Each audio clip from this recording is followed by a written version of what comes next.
शांति।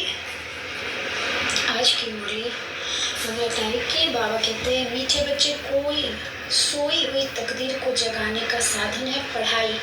या पढ़ाई ही source of income है, जिससे 21 जन्मों के लिए तकदीर जग जाती है। पढ़ाई क्या है? Source of income. इससे हमारी 21 जन्मों की तकदीर जग जाती है। आज प्रश्न पूछे बाबा, इस रूहानी कॉलेज की एक विशेषता सुनाओ जो दुनिया में किसी कॉलेज की नहीं हो सकती। ये कौन सा कॉलेज है? रूहानी, रूह पढ़ते हैं, आत्मा की पढ़ाई है। पढ़ाने वाला कौन है? परमात्मा।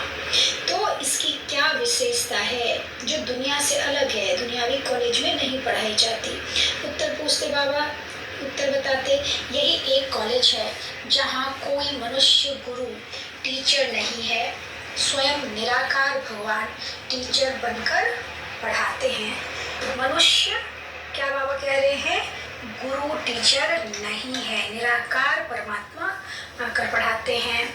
ऐसा यह विचित्र बाप है जिसे अपना कोई चित्र नहीं, अपना कोई बाप और टीचर नहीं, और पढ़ाई भी ऐसी पढ़ाते हैं जिससे 21 जन्मों के लिए तकदीर जग जाती है। बाबा कह रहे, मेरा शरीर नहीं, मेरा कोई बाप नहीं, मेरा कोई टीचर नहीं, और मैं ऐसी शिक्षा देता हूँ कि जो 21 जन्मों के लिए तकदीर जग जाती है। उस पढ़ाई से तो एक जन्म की ही तकदीर बनती है, इससे 21 जन्मों के लिए बनती है। गीत बजा तकदीर जगाकर आई हूँ। ओम शांति। बाप बैठ बच्चों को समझाते हैं, जो यहाँ तकदीर बनाने आए हैं, क्योंकि तकदीर को क्या हुआ, तकदीर यहाँ क्यों बनाने आए, तकदीर को ऐसा क्या हुआ, तकदीर को लकीर लगी हुई है। भारत तकदीरवान था, भारतवासी देवी देवताएं थे, तकदीर जगी हुई थी, अभी भारतवासी नर्क के मालिक है। तो तकदीर उछाई हुई है, यानी बुझ गई है, यानी उजड़ गई है या उलझ गई है। बाबा कहते हैं, यह कौन समझाते हैं, जो सभी की तकदीर बनाने वाला है, सबको दुखों से छुड़ाने वाला है, फिर सबको सुख देने वाला है। यह दुखधाम है। भारत 5000 वर्ष पहले सुखधाम था, सबकी तकदीर जगी हुई थी, अब तकदीर सोई हुई है। सारे मनुष्य सृष्टि की तकदीर जगाने वाला जरूर बेहद का बाप ही होगा। बाप रचयिता है। अब तुम जानते हो, भारत में सब मनुष्य सुखी थे। कौन से मनुष्य? कह रहे सब मनुष्य सुखी थे, लेकिन उसमें भी कौन से? ऐसे नहीं, सतयुग में इतने सब मनुष्य थे। पहले सतयुग में 9 लाख थे। सतयुग की आबादी 9 लाख से शुरू होगी। इतना करोड़ों आत्मा सतयुग में जाएगी तो फिर सतयुग रह ही नहीं जाएगा, सुख नहीं रहेगा। देवी देवता धर्म की शुरुआत थी। यह सब बातें समझाने वाला है ज्ञान सागर। मनुष्य सृष्टि का बीज रूप। बच्चों से पूछेंगे, तुम्हारा बीज रचता कौन है? तो कहेंगे मम्मा बाबा। मम्मा बाबा ने हमको रचा है, क्योंकि सब माँ बाप से ही जन्म लेते हैं। बाप स्त्री को जन्म नहीं देता, अडॉप्ट करता है कि तुम मेरी स्त्री हो, फिर उनसे बच्चे पैदा होते हैं। वह है क्रिएटर। स्त्री को अडॉप्ट किया, कन्या प्यार पराई घर से की थी, उनको अपनी पत्नी बनाते हैं। फिर जब बच्चे पैदा होते हैं तो बच्चे उनको माता पिता कहते हैं। वह है हर के माता पिता। बाप कन्या की शादी कराते हैं। पहले कन्या पवित्र है तो कितना मान होता है, फिर विकारी बनने से वह मान नहीं रहता। कहते हैं कन्या वह जो 21 कुल को उद्धार करे। अब बाप बैठ समझाते हैं। बाबा क्या कह रहे, यहाँ जो समर्पित हो जाती हैं कन्याएं या माताएं, तो वो क्या है, पवित्रता की धारणा करके अपने लिए 21 जन्म का राज्य भाग्य ले लेती हैं। 21 जन्म सुखद दुनिया, तो 21 कुल का हम क्या कर दिए, उद्धार कर दिए। बाबा कहते अब बाप बैठ समझाते कि यह जो ब्रह्मा कुमारियां हैं, यह इस समय भारतवासियों का 21 जन्म के लिए उद्धार करती हैं। ब्रह्मा कुमारियां क्या करती, 21 जन्म के लिए उद्धार करती हैं, सुख की दुनिया में भेज देती हैं, जाने का रास्ता बताती हैं। यह सब कुमारियां हैं, बस शादी की हुई हैं, लेकिन ब्रह्मा कुमार कुमारियां बने तो भाई बहन हो गए ना, काम कटारी चला नहीं सकते।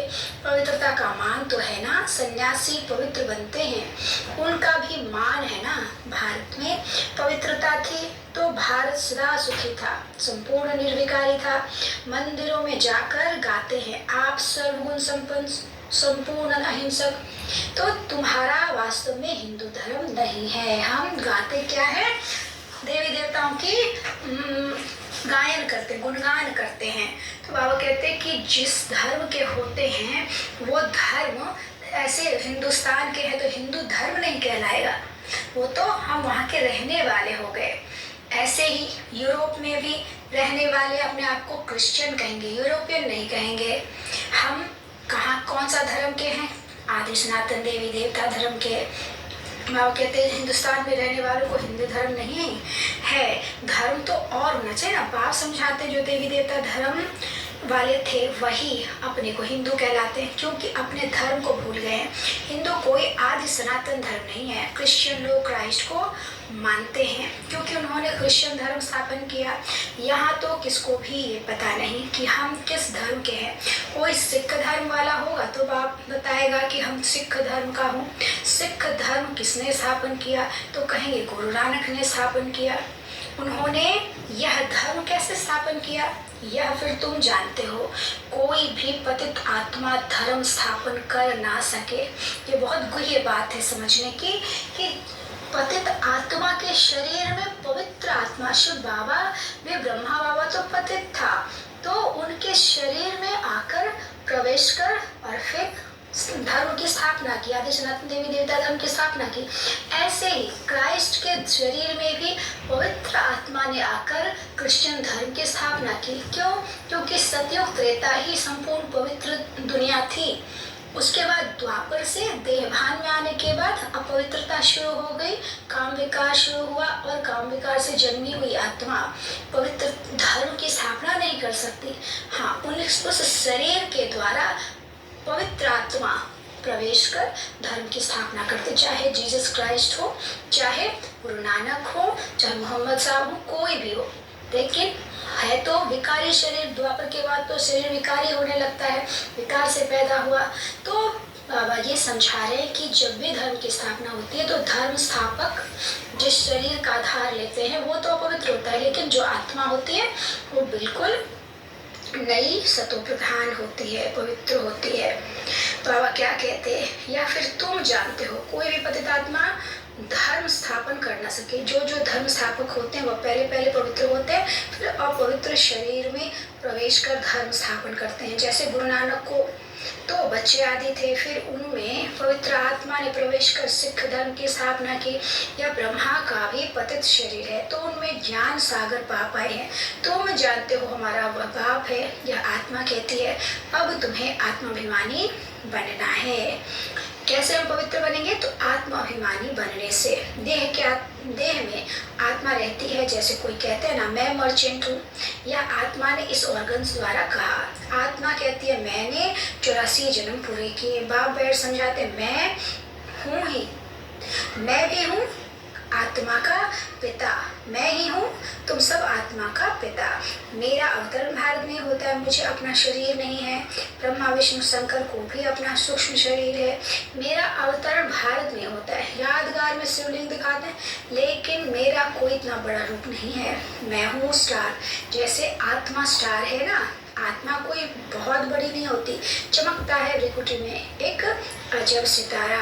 आत्मा बहुत छोटी है, लाइट का साक्षात्कार बहुत करके सफेद होता है। कितने करोड़ आत्माएं हैं सतयुग में, इतनी शरीरधारी आत्माएं नहीं होंगी। अगर सतयुग में इतनी होती तो अब तक अरबों हो चुकी होती, तो इतने तो है नहीं ना।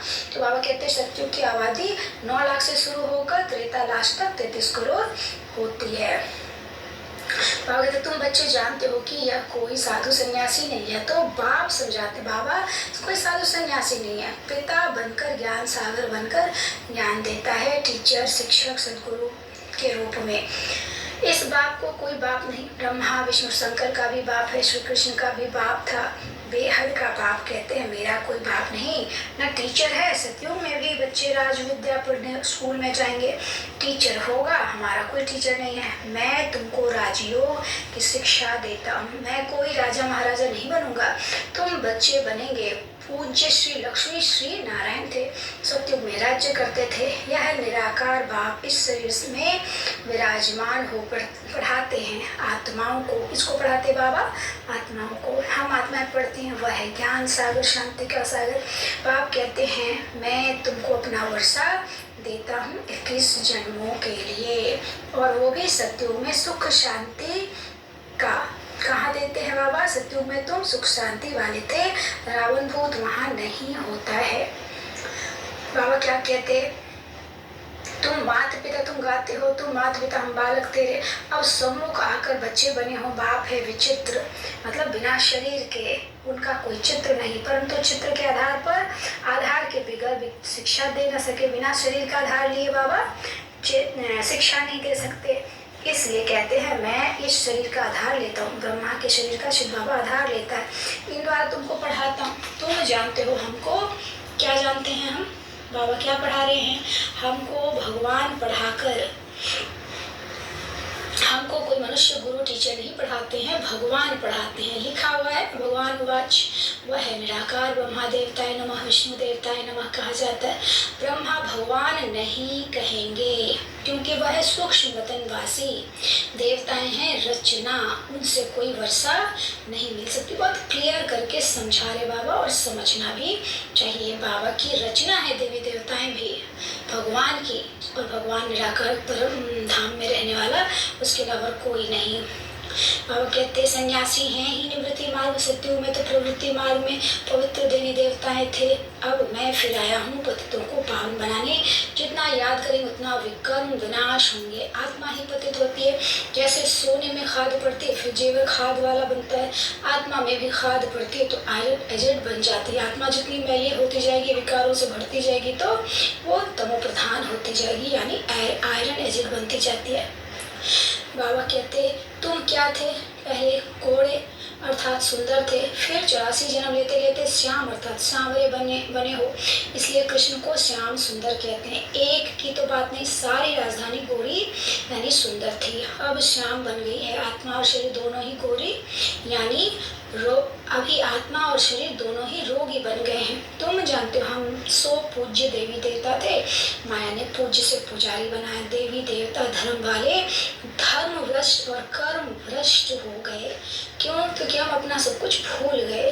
आज सनातन धर्म के थे, वो अपना सारा संस्कार ही भूल गए, इसलिए धर्म भ्रष्ट कर्म भ्रष्ट हो गए। अपने आप को मंदिर में जाके कहते हम हैं नीच पापी, तो बाबा कहते अपने आप को कंगाल दुखी अवगुणी सब कहते हैं। ये क्या है? घोर अंधियारा। लेकिन भगवान वास हमारी तकदीर जो डूबी हुई थी वह अभी जग चुकी है। अभी भगवान ने हमारी तकदीर को जगा दी।